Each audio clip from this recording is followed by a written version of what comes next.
negara kita sedang miskin keteladan.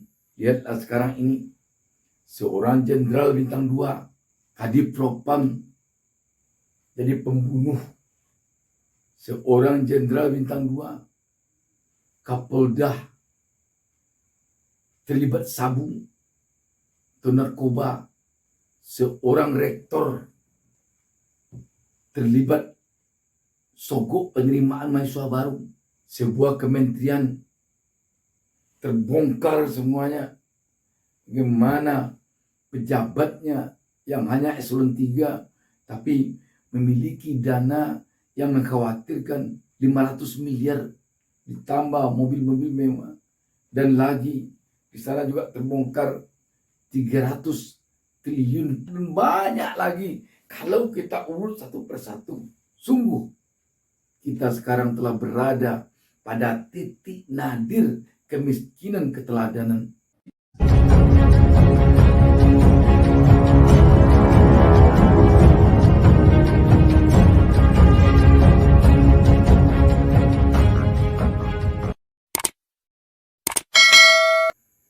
Assalamualaikum warahmatullahi wabarakatuh. Kita jumpa kembali dalam kesempatan ini. Saya tak lupa mendoakan kepada Allah Subhanahu wa taala, Tuhan Yang Maha Esa. Semoga seluruh pemirsa selalu mendapatkan keberkahan hidup dari Allah Subhanahu wa taala, dan semoga kita diberinya petunjuk ke jalan yang benar. Sahabat BN, memang saat ini kalau kita perhatikan negara kita sedang miskin keteladan. Kita telah berhasil membangun jalan tol demikian panjang. Kita telah berhasil membangun gedung-gedung pencakar langit. Tetapi tampaknya kita masih tergolong miskin kalau dilihat dari segi pembangunan peradaban, terutama peradaban dari sisi keteladanan. Dan ini dapat dilihat dalam keseharian kita saat ini di negeri ini.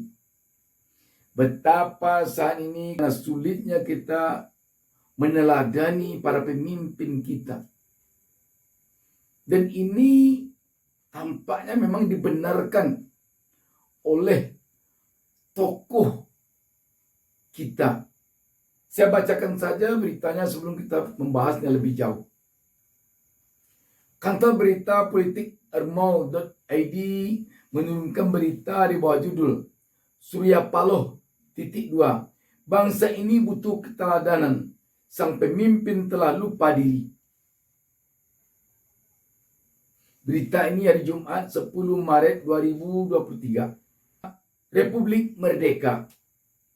Suri tauladan sangat dibutuhkan untuk meneruskan kehidupan berbangsa. Lantaran Indonesia haus akan keteladanan dari tokoh bangsa. Penegasan itu disampaikan Ketua Umum Partai Nasdem ketika memberikan sambutan kepada 147 DPW Nasdem seluruh Indonesia di acara Silaturahmi Nasional Silatnas, Badan Advokasi Hukum Partai Nasdem Gondang Dia, Jakarta Pusat, Jumat 10 Maret. Bangsa ini haus akan keteladanan, negeri ini haus, butuh, menjerit. Tolonglah para pemimpin, para elit bangsa ini, tolong beri keteladanan. Kami lagi sakit, bangsa sedang menjerit, kata Surya Paloh. Memang apa yang disampaikan oleh Surya Paloh ini tampak sekarang ini pada kondisi kehidupan berbangsa dan bernegara kita di negeri ini. Betapa sekarang memprihatinkannya ketika kita melihat apa yang terjadi di Kementerian Keuangan. Keteladanan apa yang bisa kita ambil kalau di Kementerian Keuangan, di Ditjen Pajaknya yang harusnya taat pajak, tetapi di sana kemungkaran, di sana kebobrokan yang sekarang sedang terbongkar. Setelah dimulai dari seorang pejabat eselon 3, kepala bagian umum Rafael yang ditemukan oleh PPATK rekeningnya 500 miliar, ditambah lagi dengan rumah mewah, ditambah lagi dengan mobil mewah Rubicon dan motor gede yang katanya pajak yang pun tidak dibayar, konsultan pajaknya ada yang lari ke luar negeri. Betapa sulitnya mendapatkan keteladanan. Belum juga cukup itu kelihatannya. Baru saja Menko Polhukam maupun MD mempublikasikan ke publik adanya uang atau dana mencurigakan yang telah berlangsung semenjak tahun 2009 sampai tahun 2023. Dan itu melibatkan puluhan bahkan ratusan pegawai. Dikaitkan dengan keteladanan. Kita juga banyak melihat sekarang betapa banyaknya para pejabat yang harusnya jadi contoh teladan, tetapi dia sendiri yang tidak bisa menjadi contoh teladan. Baik dari segi korupsi, dari segi janji, dari segi bohong-bohongan. Sungguh pada intinya sulit kita untuk mendapatkan keteladanan dari para pemimpin saat ini. Dan itu dikuatkan oleh seorang Surya Paloh, Ketua Umum Partai Nasdem. Kita tidak tahu ini. Entah karena Surya Paloh telah demikian muak melihat sulitnya para pejabat, para elit sekarang ini untuk diteladani. Maka dia sepertinya seakan keluar dari koalisi kekuasaan saat ini. Walaupun tidak resmi dia katakan keluar, tetapi dengan mendukung seorang tokoh perubahan yang berada di luar kekuasaan. Kita melihat ini nuansanya Surya Paloh atau Partai Nasdem sepertinya tidak kerasan lagi bersama para elit, bersama para pemimpin sekarang ini. Makanya dia bergeser mendukung seorang tokoh yang bisa diteladani, yang punya kesantunan, yang punya perilaku, yang menurut kita setidaknya dia untuk kondisi sekarang ini bisa diteladani. Dan ini telah diperlihatkannya selama 5 tahun menjadi gubernur DKI Jakarta, yakni Anies Baswedan. Jadi sebenarnya bukan tidak ada pemimpin yang bisa diteladani di negeri ini. Ada, tetapi mungkin jumlahnya sungguh sangat sedikit. Makanya kita terasa miskin sekali dengan pemimpin yang bisa diteladani di negeri ini sekarang. Kita lanjutkan membaca berita ini. Menurutnya, pemimpin dan elit bangsa Indonesia saat ini sedang lupa diri karena tidak memberikan keteladanan yang baik bagi masyarakat dari segi kepemerintahan, hukum maupun politik. Nah, sang pemimpin dia telah lupa diri. Para elit bangsa kita harus jujur, saya katakan lupa dia. Negeri sedang menjerit, butuh keteladanan dan kehadiran dia di negeri ini, katanya. Apa yang disampaikan oleh Surya Paloh ini sekarang ini dapat kita lihat bagaimana kita bisa meneladani pemimpin ketika terjadi kebakaran depo Pertamina di Pelumpang. Aduh, tidakkah malu mereka itu saling lempar kesalahan, saling jelekkan ini. Tidak ditanganinya secara baik, tidak ditanganinya secara profesional, tidak ditanganinya secara sungguh-sungguh bagaimana agar persoalan ini bisa terselesaikan secepatnya. Bagaimana agar masyarakat yang terkena musibah kebakaran ini bisa merasa tertangani. Tetapi mereka malah saling lempar kesalahan, saling ambil momen ini untuk komunitas politiknya masing-masing. Sungguh apa yang dikatakan oleh Surya Paloh ini benar-benar tepat sekali. Saya akan tidak ada rasa malu. Konon ada pula kabarnya yang ketika diberikan uang 10 juta kepada korban kebakaran, dia naikkan surat pula yang isinya tidak boleh melapor, tidak boleh menuntut. Keteladanan macam apa seharusnya bisa ditiru oleh rakyat kalau sudah demikian. Pasalnya kata Surya Paloh, masyarakat kita sekarang hari ini satu dan lain hal terjebak dalam pragmatisme yang tinggi. Enggak ada urusan berpikir strategis jangka panjang negara 100 tahun ke depan. Karena semua terlibat aku berpikir untuk hari ini. Kalau ada yang kasih uang 100.000 itu lebih bagus daripada kepentingan 100 atau 200 tahun yang akan datang. Tutupnya. Sahabat BN, kelihatannya Surya Paloh benar-benar telah menumpahkan kekesalannya, keprihatinannya melihat kondisi sekarang.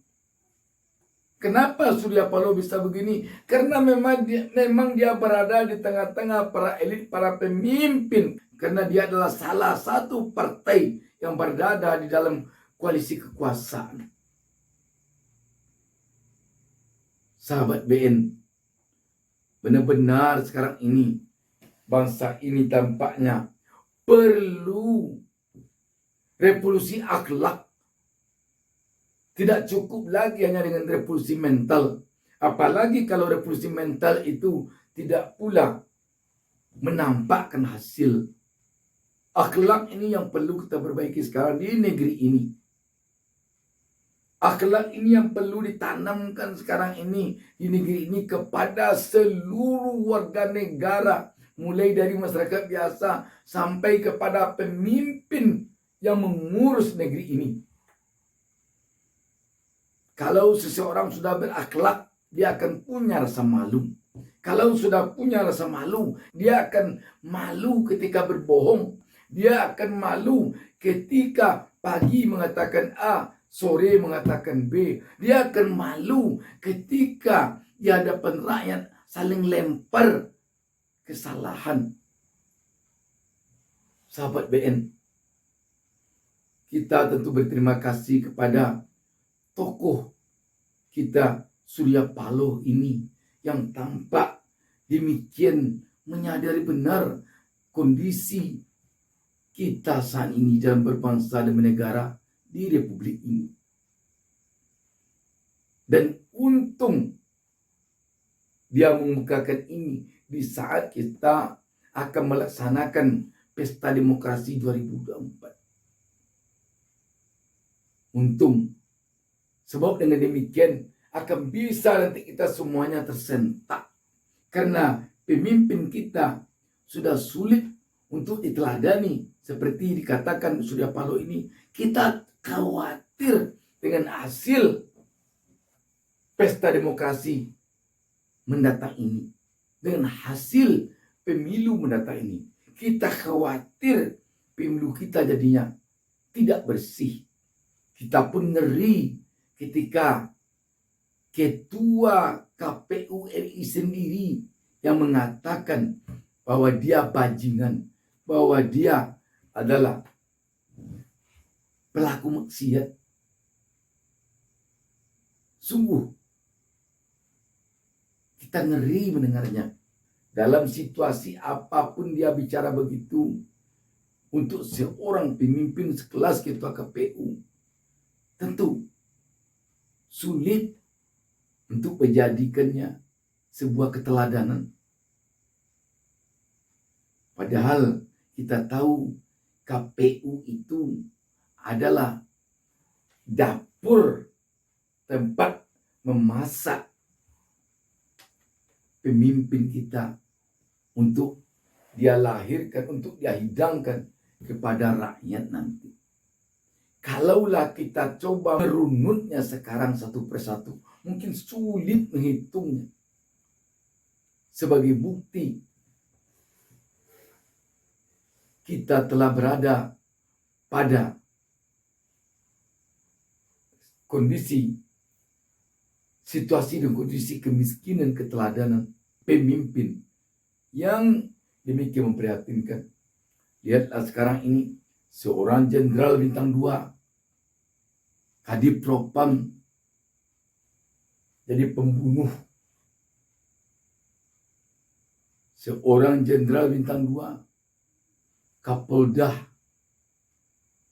terlibat sabu atau narkoba. Seorang rektor terlibat sogok penerimaan mahasiswa baru. Sebuah kementerian terbongkar semuanya. Bagaimana pejabatnya yang hanya eselon 3 tapi memiliki dana yang mengkhawatirkan 500 miliar ditambah mobil-mobil mewah. Dan lagi di sana juga terbongkar 300 triliun seperti yang dikemukakan di awal tadi. Banyak dan banyak lagi. Kalau kita urut satu persatu, banyak lagi. Sungguh kita sekarang telah berada pada titik nadir kemiskinan keteladanan dari pemimpin kita. Demikian, wassalamualaikum warahmatullahi wabarakatuh. Jangan lupa subscribe.